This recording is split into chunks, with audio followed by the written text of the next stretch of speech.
ایک نوجوان تھا 12-14 سال کا، یہودیوں کا بچہ تھا، بخاری موجود ہے، اکثر حضور کے پاس آیا کرتا، چھوٹے موٹے کام نبی پاک کے کر دیتا، اور کچھ بھی نہ ہوتا تو آ کے بیٹھا رہتا، حضور کا چہرہ ہی دیکھتا رہتا، نبی کریم کا چہرہ ہی دیکھتا رہتا، خوش رہتا، حضور کی زیارت ہی کرتا رہتا۔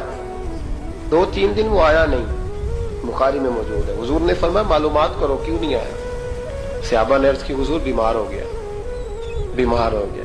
امام زرقانی نے لکھا ہے، فرماتے ہیں وہ بھی اپنے گھر میں نا روز دروازہ دیکھتا رہتا، روز دروازہ دیکھتا رہتا۔ اس کی ماں کہنے لگی بیٹا جن کا تو انتظار کر رہا ہے وہ مشکل سے آئے، ہمارا نہ مذہب کا رشتہ ہے نہ کسی اور کا، کیسے آئے؟ لیکن حضور نے فرمایا چلو چلتے ہیں۔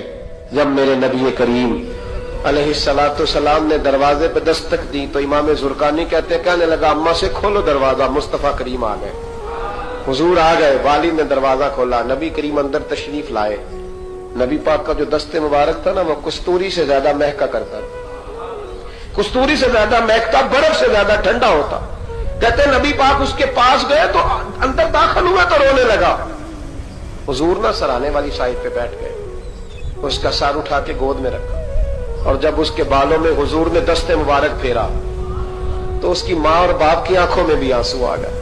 یہ انداز کرم غریبوں کے ساتھ، ہم غریبوں کے ساتھ۔ وہ ایک ہندو شاعر تھا تو وہ حضور کی نعتیں لکھتا تھا، تو کچھ مسلمان بھی بڑے ڈاڈے ہوتے ہیں نا، اس کو جا کہنے لگے نعتیں تو بڑی لکھتا، کلمہ کیوں نہیں پڑھتا؟ کلمہ بھی پڑھنا۔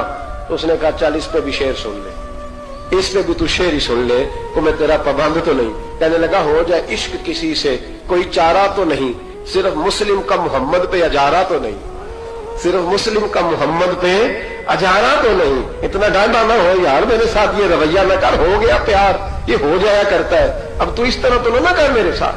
حضور نے جب پھیرا نا بالوں میں ہاتھ تو ماں باپ رونے لگے، اس نے بھی آنکھیں کھولی۔ میرے رسول پاک سید عالم صلی اللہ تعالی علیہ وآلہ وسلم نے نا اس بچے کا چہرہ دیکھا، حضور سمجھ گئے وقت تھوڑا رہ گیا، تب حضور نے اس کے ساتھ وہی کیا جس سے اس کی آخرت سنور جائے، وہ کیا جو درد تھا میرے نبی پاک، جو شوق رکھتا